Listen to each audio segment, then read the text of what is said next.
अब हम बात करते हैं अगले गुणधर्म की, और अगला गुणधर्म है साचर्यता। जिस प्रकार से हमने समृत और क्रमविनि में देखा, उसी प्रकार से हमें साचर्यता को भी देखना है। तो हम क्या करेंगे, परिमेय संख्याओं के लिए योग देखेंगे। पहले यहाँ पे हमें क्या करनी है, 3 परिमेय संख्या लेनी है। योग के अंतर्गत क्या करना है, a प्लस बी प्लस सी, 3 परिमेय संख्या है, और a प्लस बी प्लस सी बराबर के दर जोड़ना है। जोड़ने का तरीका क्या है, पहले इन दोनों को जोड़ना है, जो मान प्राप्त होगा उसमें फिर c को जोड़ना है। ठीक है, इधर क्या करना है, अंतिम दोनों को जोड़ना है, फिर जो मान प्राप्त होगा उसको a के साथ जोड़ना है। तो ये हमारा क्या है, इस प्रकार से साचर्यता होता है। योग के लिए देखेंगे तो हम यहाँ पे प्लस का चिन्ह लगा देंगे सब जगह। वैकल्पिक यानी गठाने के लिए देखेंगे तो यहाँ गठाव का चिन्ह लग जाएगा। गुणा करने के लिए, गुणन के लिए देखेंगे तो यहाँ गुणा का चिन्ह लगा देंगे, और भाग के लिए हम भाग का चिन्ह लगा देंगे। तो पहले हम देख रहे हैं योग के लिए साचर्यता। तो हम परिमेय संख्या लेते हैं। उदाहरण के लिए देखो कि 3 परिमेय संख्या है, आसान सी ले रहा हूँ, 1/2, 3/2 और 5/2। इन तीनों को हमें क्या करना है, जोड़ना है। ठीक है, जोड़ने का तरीका कैसे, पहले इन दोनों को जोड़ेंगे, फिर जो मान आएगा उसको इसके साथ जोड़ देंगे। ये तो बराबर के इधर की बात हुई। बराबर के इधर के लिए अब देखो वापस से ये तीनों संख्या लेनी है, 1/2 प्लस 3/2 प्लस 5/2। अब की बार इसको कैसे जोड़ना है, अब की बार लास्ट वाली दोनों को जोड़ना है पहले, फिर इसके साथ जोड़ देना है। ठीक है, तो हम हल करते हैं। पहले इस ब्रैकेट को हल करेंगे तो लघुत्तम कितना आएगा, 2 आएगा। 2 का लघुत्तम 2 आ गया। 2 का भाग लगाएंगे 2 में एक बार, 1 को गुणा करेंगे 1 से तो 1 आ जाएगा, प्लस चिन्ह। 2 का भाग लगाएंगे 2 में एक बार, 1 को गुणा करेंगे 3 से तो 3, यानी इस ब्रैकेट का मान ये आ गया। इधर क्या है, प्लस का चिन्ह और 5/2। इसे और हल करते हैं। 3 और 1 कितना हो जाएगा, 4/2 प्लस का 5/2। फिर से हम क्या करेंगे, 2 और 2 का लघुत्तम लेंगे, कितना, 2। 2 का भाग लगाया 2 में 1 को गुणा किया 4 से 4, प्लस 2 का भाग लगाया 2 में 1 को गुणा किया 5 से 5, यानी 5 और 4 9 और 2। इधर वाला मान कितना आ गया, 9/2 आ गया। अच्छा, अब इधर देखते थे, 1/2 प्लस इसको हल करेंगे तो लघुत्तम 2 आएगा। 2 का भाग लगाएंगे 2 में एक बार, 1 को गुणा करेंगे 3 से तो 3, प्लस 2 का भाग लगाएंगे 2 में एक बार, 1 को गुणा करेंगे 5 से तो 5। इस प्रकार से आगे चलो, आगे 1/2 ऐसा कैसा आ जाएगा, प्लस 5 और 3 कितना हो गया, 8/2। फिर लघुत्तम लेंगे, लघुत्तम कितना आएगा, 2 आएगा। 2 का भाग लगाएंगे 2 में एक बार, 1 को गुणा करेंगे 1 से तो 1, प्लस 2 का भाग लगाए 2 में एक बार, 1 को गुणा करेंगे 8 से तो 8, यानी कितना आएगा, 8 और 1 9/2। देखो बराबर के इधर और बराबर के उधर दोनों संख्याएं क्या है, परिमेय संख्या बराबर है। तो हम बोलेंगे क्या कि परिमेय संख्याएं क्या होगी, योग के अंतर्गत साचर्य गुणधर्म का पालन करेगी। यानी परिमेय संख्या क्या होगी, योग के अंतर्गत साचर्य है। यह हमें कथन याद रखना है। अब हम बात करते हैं व्युत्कलन। व्युत्कलन में क्या करेंगे, देखो a minus B minus C equal a minus B minus C. साचर्यता के लिए क्या करेंगे, ये और अगर बराबर आएगी तो साचर्य गुणधर्म हो जाएगा, और बराबर नहीं आएगी तो साचर्य गुणधर्म नहीं होगा। उदाहरण लेके देखें। उदाहरण में देखो हम 3 परिमेय संख्या लेते हैं, 8/2 माइनस 2/3 माइनस 5/2। ये हमारे पास क्या है, कोई 3 परिमेय संख्या इस प्रकार है। बराबर की इधर भी सेम लिखेंगे, -2/3 माइनस 5/2। साचर्यता लगाना है तो ये इस प्रकार से इधर हो जाएगा और ये। अब इसको हल करते हैं। देखो यहाँ पे क्या होगा, 2 और 3 का लघुत्तम 6, 2 का भाग लगाएंगे 6 में 3 बार, 3 को 8 से गुणा करेंगे तो 24, माइनस का चिन्ह आ गया। 3 का भाग लगाएंगे 6 में 2 बार, 2 को 2 से गुणा करेंगे तो 4, -5/2। 24 में से 4 गया तो 20/6 -5/2।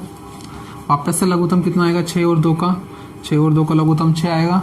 6 का भाग लगाएंगे 6 में एक बार, 1 को गुणा करेंगे किससे 20 से तो 20, माइनस 2 का भाग लगाएंगे 6 में 3 बार, 3 को 5 से गुणा करेंगे तो 15, 20 में से 15 गए तो 5 बटा नीचे आ गया 6। इधर वाली संख्या हमें क्या प्राप्त हुई 5 बटा 6, परिमेय संख्या आ गई। इधर देखो 8 बटा 2 माइनस, इसको हल करेंगे सबसे पहले तो यहाँ पे क्या होगा 3 और 2 को लघुत्तम 6 आएगा, 3 और 2 को लघुत्तम कितना आएगा 6, 3 का भाग लगाएंगे 6 में 2 बार, 2 को गुणा करेंगे 2 से 4, माइनस 2 का भाग लगाएंगे 6 में 3 बार, 3 को गुणा करेंगे 5 से तो 15। ठीक है, आगे देखो 8 बटा 2 ऐसा कैसा आ जाएगा, माइनस 4 और माइनस का क्या है 15, तो इसका क्या हो जाएगा अंतर कितना हो जाएगा माइनस का 11 बटा क्या है 6, इस प्रकार से। ठीक है, आगे देखो ये क्या 8 बटा 2, इधर और लिख लेता हूँ इसको मैं, 8 बटा 2 माइनस माइनस प्लस और 11 बटा 6। अब इसको हल करेंगे यहाँ पे 6 और 2 का लघुत्तम कितना आ जाएगा हमारे पास 6, 2 का भाग लगाएंगे 6 में 3 बार, 3 को 8 से गुणा करेंगे तो 24 माइनस प्लस 6 का भाग लगाएंगे 6 में एक बार, 1 को गुणा करेंगे 11 से तो 11, यानी कितना आ जाएगा यहाँ पे मान 24 और 11 कितना हो जाएगा 5 और 3 बटा 6। ठीक है, इधर परिमेय संख्या 35 बटा 6 आ रही है और इधर परिमेय संख्या 5 बटा 6 आ रही है, यानी इन दोनों के मान क्या है बराबर नहीं है। तो हम बोलेंगे व्यवकलन के अंतर्गत जो साचर्य होता है वो इस प्रकार से होता है, यानी परिमेय संख्याएं व्यवकलन के लिए साचर्य नहीं होती है। तो अब हम बात करते हैं गुणन की। तो गुणन में देखो, गुणन में क्या होगा a गुणा b गुणा c बराबर a गुणा b गुणा c। इस प्रकार से तीनों संख्या लेनी है, लेकिन पहले इन दोनों को गुणा करके फिर इससे गुणा करना है। इधर क्या करना है, इन दोनों का गुणा इससे गुणा करना है। ये साचर्य होगा गुणा के लिए। उदाहरण लेके देखें 1 बट्टा 2 गुणा 5 बट्टा 3 गुणा 2 बट्टा 3। ये हमारे पास 3 संख्याएं हैं। ठीक है, बराबर में क्या लिखना 1 बट्टा 2 गुणा 5 बट्टा 3 गुणा 2 बट्टा 3। किस प्रकार से, पहले इधर ही ब्रैकेट और इधर ही ब्रैकेट। हल करो, इनको हल करो। पहले 5 एकम 5 और इधर का गुणा कितना हो जाएगा 3 दूना 6। ये गुणा का चिन्ह 2 बट्टा 3 सेम आ गया। 5 को 2 से करेंगे 10 बट्टा 6 को 3 से करेंगे तो 18। इधर चलो 1 बट्टा 2 गुणा 5 को 2 से करेंगे तो 10, 3 तिया 9। आगे चलो 1 को 10 से करेंगे 10, 2 को 9 से करेंगे तो 18। देखो दोनों तरफ बराबर आ रहा है क्या, दोनों तरफ क्या आ रहा है बराबर आ रहा है। ठीक है, तो हम इसे क्या बोलेंगे अब कि परिमेय जो संख्याएं हैं वो क्या है गुणा के लिए साचर्य नियम का पालन करती है। तो ये हमारी स्टेटमेंट हो जाएगा। अब हम बात करते हैं भाग के लिए साचर्य। भाग के लिए साचर्य में देखो क्या होगा, a भाग b भाग c और a भाग b भाग c। किस प्रकार से, इस प्रकार से। ये हमारा साचर्य के लिए होगा। अब हम चेक करते हैं क्या ये सही है क्या। तो देखो उदाहरण लेते हैं हम 2 बटा 3 भाग 1 बटा 2 भाग 5 बटा 2। ठीक है, 3 संख्या ले ली बराबर 2 बटा 3 भाग 1 बटा 2 भाग 5 बटा 2। इस प्रकार से। अब इसको हल करके देखते हैं क्या ये बराबर आते हैं क्या। पहले इसको हल करें तो 2 बटा 3 ऐसा का ऐसा गुणा का चिन्ह लगाना है, इसको पलट देना है इस प्रकार से। और ये क्या हो जाएगा भाग 5 बटा 2। 2 को 2 से गुणा करेंगे तो कितना हो जाएगा 4, 3 को 1 से करेंगे तो 3 भाग 5 बटा 2। अब इसको हल कैसे करेंगे, ये वाली भी सेम गुणा का चिन्ह लगाना है, इसको पलट देना है 2 बटा 5, यानी 4 दूना 8 और 3 पंजे 15। इधर देखो 2 बटा 3 सेम भाग का चिन्ह, इसको हल करेंगे अपन तो 1 बटा 2 ऐसा कैसा रहेगा, पहली बिन सेम रहेगी, दूसरी बिन को लिखेंगे गुणा लगा के पलट के 2 बटा 5। ठीक है, आगे देखो 2 बटा 3 ऐसा कैसा भाग 1 को 2 से करेंगे तो 2 और 2 को 5 से करेंगे तो 10। ये आ गया। इसको कैसे हल करेंगे, पहली बिन ऐसी कैसी गुणा लगाना है, दूसरी को पलट देना है। ये आ गया। 10 को 2 से गुणा करेंगे तो 20 और ये गुणा होगा तो 6। क्या ये दोनों बराबर आ रहे हैं? नहीं, ये दोनों क्या है, बराबर नहीं आ रहे। तो हम बोलेंगे क्या कि जो परिमेय संख्याएं हैं वो भाग के लिए भी क्या है, साचर्य गुणधर्म का पालन नहीं करेगी। तो ये हमारा भाग के लिए था। अब हम अगले गुणधर्म वितरकता के बारे में बात करते हैं। वितरकता, तो वितरकता का जो गुणधर्म होता है वो क्या होता है, देखो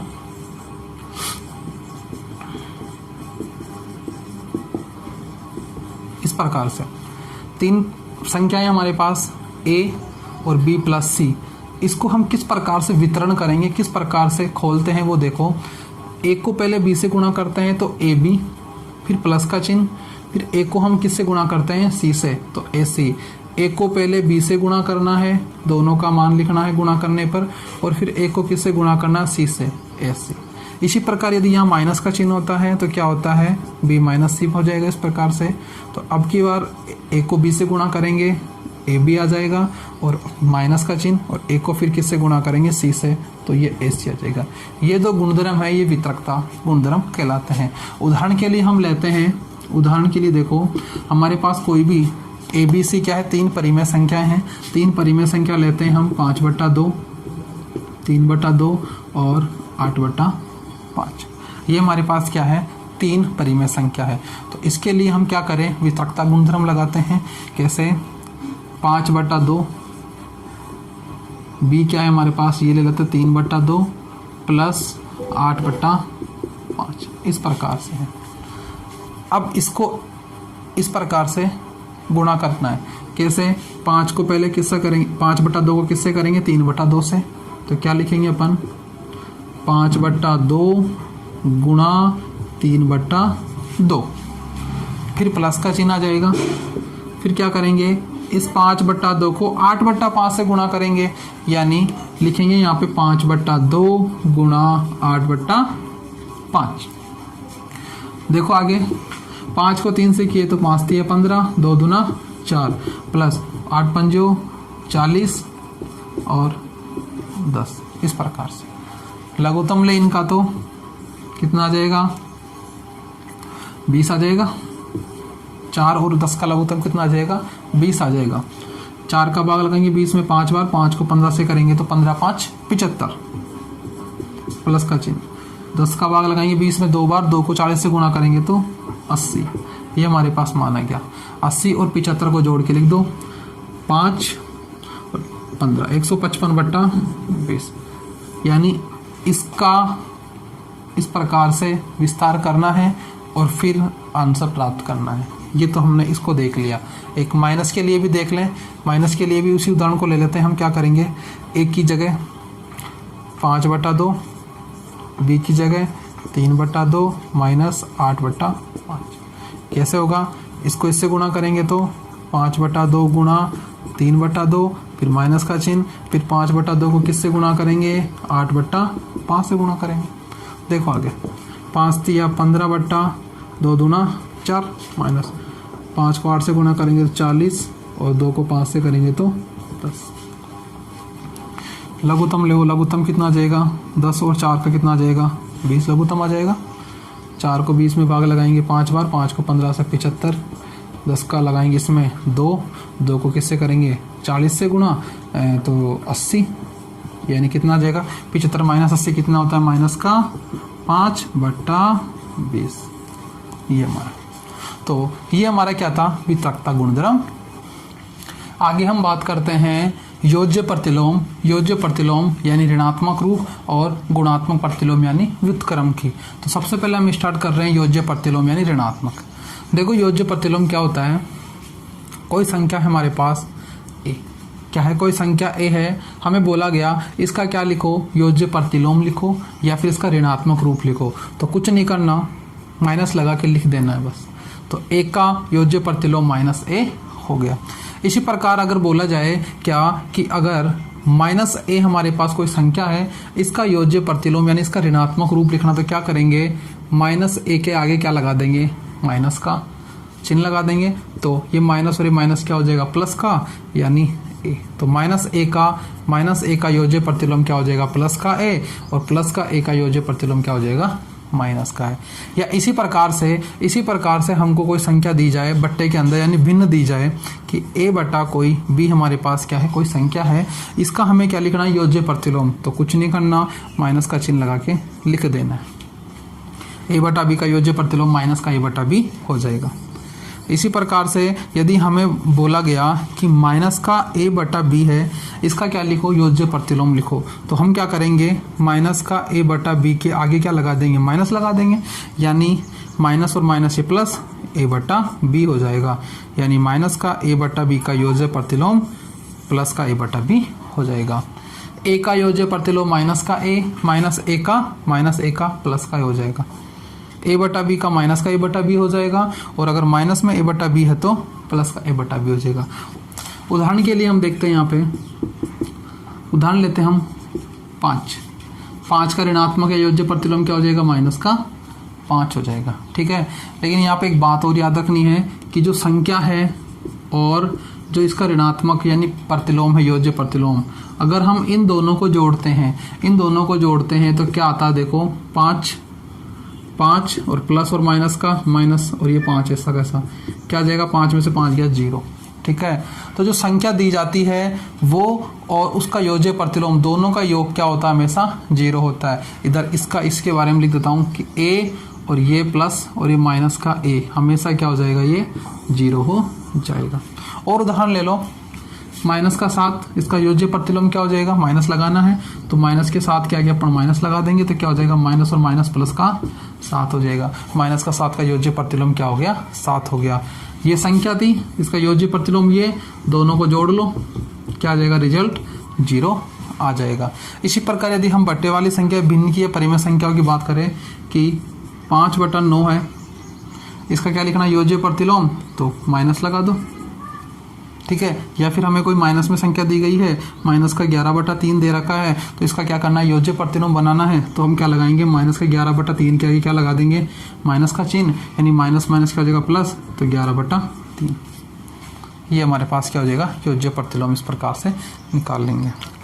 अब हम बात करते हैं गुणात्मक प्रतिलोम या व्युत्क्रम की, कि ये क्या होता है, समझना इसको। कि कोई संख्या a है, हमें बोला गया कि इसका क्या लिखो, गुणात्मक प्रतिलोम यानी व्युत्क्रम लिखो। तो ध्यान दे, यहाँ पे a का जो व्युत्क्रम होगा वो 1 बटा a होगा, यानी a का व्युत्क्रम बोल दो या गुणात्मक प्रतिलोम बोल दो, क्या हो जाएगा, 1 बटा a हो जाएगा। बोला गया कि कोई माइनस की a है, हमारे पास संख्या है, माइनस की क्या a संख्या है, इसका क्या लिखो, गुणात्मक प्रतिलोम लिखो। तो हम क्या करेंगे, इसको 1 बटा माइनस का a लिख देंगे। ये आसान सी बात है। अब देखो यहाँ पे जो संख्या थी a और इसका व्युत्क्रम 1 बटा a, ये हमेशा क्या आता है, 1 आता है। कैसे, ऐसे a कैंसिल हो जाएगा तो क्या बचेगा, 1 बचेगा। इसी पर इधर देखो, माइनस का a गुणा 1 माइनस का a। ठीक है, कि जो संख्या है उसका जो व्युत्क्रम है, इन दोनों को गुणा करेंगे तो हमेशा क्या रिजल्ट आएगा, 1 आएगा। ठीक है, ये बात भी याद रखनी है। इसी प्रकार यदि हमको बोला गया कि a बटा b है, इसका क्या लिखना है, गुणात्मक प्रतिलोम लिखना है, तो हम क्या करेंगे, इसको उलट देंगे, यानी b बटा a कर देंगे। ये इसका क्या हो गया, गुणात्मक प्रतिलोम हो गया। इसी प्रकार से यदि माइनस में कोई दे रखी है a बटा b, तो हम इसको वापस से पलट देंगे, तो ये माइनस का b बटा a हो जाएगा। उदाहरण देखो, बोला गया 10 का गुणात्मक प्रतिलोम लिखिए। तो हम क्या करेंगे, 10 का गुणात्मक प्रतिलोम 1 बटा 10 लिख देंगे। हम बोले 7 का लिखो, 1 बटा 7 हो जाएगा। 9 का लिखो, 1 बटा 9 हो जाएगा। माइनस का 5 है तो 1 बटा माइनस का 5 हो जाएगा। माइनस का 3 है तो 1 बटा माइनस का 3 हो जाएगा। इस प्रकार से ये तो साधारण अंकों का हम निकाल लेंगे। भिन्न की बात करें, भिन्न के लिए 5 बटा 9 है हमारे पास, तो इसका गुणात्मक प्रतिलोम क्या हो जाएगा, 9 बटा 5 हो जाएगा। इसी प्रकार माइनस में कोई ले लो, भिन्न माइनस में ले लो, माइनस का 11 बटा क्या है, 7 है, तो इसका गुणात्मक प्रतिलोम 7 बटा 11, ये माइनस लगा देंगे, ये हो जाएगा इस प्रकार से। तो ये आसान सी बात है, क्या, गुणात्मक प्रतिलोम या व्युत्क्रम की। अगला टॉपिक की बात करते हैं हम, और अगला टॉपिक हमारा क्या है, योज्य तत्समक और गुणात्मक तत्समक। तो हम पहले सबसे पहले योज्य तत्समक के बारे में देखते हैं। देखो सुनो, यहाँ पे कोई संख्या a है, कोई संख्या क्या है, a है, इस संख्या में कौन सी संख्या में जोड़ूं ताकि इसके मान में कोई परिवर्तन नहीं आए। तो ध्यान दें यहाँ पर वह संख्या कौन सी है, 0 है। यदि हम a में 0 जोड़ते हैं तो रिजल्ट a ही रहता है, या फिर मैं 0 में क्या जोड़ दूं, a जोड़ दूं तो भी मेरा रिजल्ट क्या रहेगा, हमेशा a ही रहेगा। तो यहाँ पर जो 0 है ये 0 है, ये 0 क्या है, हमारा योज्य तत्समक है। ऐसी संख्या जिसको किसी संख्या में जोड़े तो मान में कोई परिवर्तन ना हो तो वह क्या है, 0। तो सभी जो संख्याएं हैं उन सभी के लिए हमारा योज्य तत्समक क्या हो जाएगा, 0। हम बात करें पूर्ण संख्याओं की या फिर पूर्णांक की या फिर परिमेय संख्याओं की, इन सभी के लिए जो तत्समक है वो हमारा 0 ही होगा। पूर्ण संख्या, पूर्णांक संख्या, परिमेय संख्या, इनमें से हम लेते हैं, जैसे उदाहरण के लिए मैं ले रहा हूं यहाँ पे 5, ठीक है। 5 हमारे पास क्या है, कोई संख्या है। 5 में यदि मैं 0 जोड़ूंगा या फिर 0 में 5 जोड़ूंगा तो रिजल्ट मेरा 5 ही रहने वाला है, कोई मान में परिवर्तन नहीं होगा। पूर्णांक में अंदर नेगेटिव ले लेते हैं, पर ऋणात्मक कोई माइनस का 8 ले लेते हैं। इसमें 0 जोड़ूं या 0 में माइनस का 8 जोड़ूं तो हमेशा माइनस का 8 ही मेरे को आंसर मिलेगा। तो यहाँ पर ये 0 क्या है, 0 क्या है, यहाँ पर योज्य तत्समक है। परिमेय संख्याओं की भी बात कर लें। परिमेय संख्याओं में 5/9 है, इसमें यदि 0 जोड़ दें या फिर 0 में 5/9 जोड़ दें तो हमें हमेशा फिर भी 5/9 ही प्राप्त होगा, यानी इस संख्या के मान में कोई परिवर्तन नहीं हुआ। तो यहाँ पर 0 क्या है, योज्य तत्समक है। पूर्ण संख्याएं, पूर्णांक संख्याएं, परिमेय संख्याओं के लिए योज्य तत्समक पूछे तो हमें 0 बताना है। अब हम बात करते हैं गुणात्मक तत्समक की। गुणात्मक तत्समक में देखो क्या होगा कि कोई नंबर a है, इसको कौन से नंबर से गुणा करूं ताकि इसके मान में परिवर्तन नहीं आए। ऐसा केवल एक ही नंबर है और वो क्या है, 1।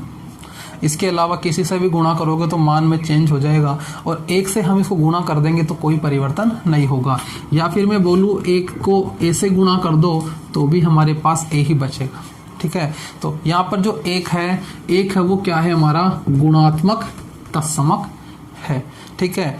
यहाँ पर भी हम बात करें किसकी, पूर्ण संख्याओं की, पूर्णांकों की या फिर परिमेय संख्याओं की, इन सभी के लिए अगर गुणात्मक तत्समक पूछे तो हम क्या बोलेंगे, 1 होगा। उदाहरण देखते हैं, कोई भी संख्या लेते हैं, 5 ले लें। 5 को 1 से गुणा करूं या 1 को 5 से गुणा करूं तो हमारा रिजल्ट क्या आएगा, 5 ही आएगा। रिजल्ट क्या आएगा, हमें 5 ही प्राप्त होगा। या फिर मैं बात करूं माइनस के 10 है मेरे पास, इसको 1 से गुणा करो या 1 को माइनस के 10 से गुणा करो, माइनस का 10 ही क्या हमारे पास रिजल्ट के रूप में आएगा।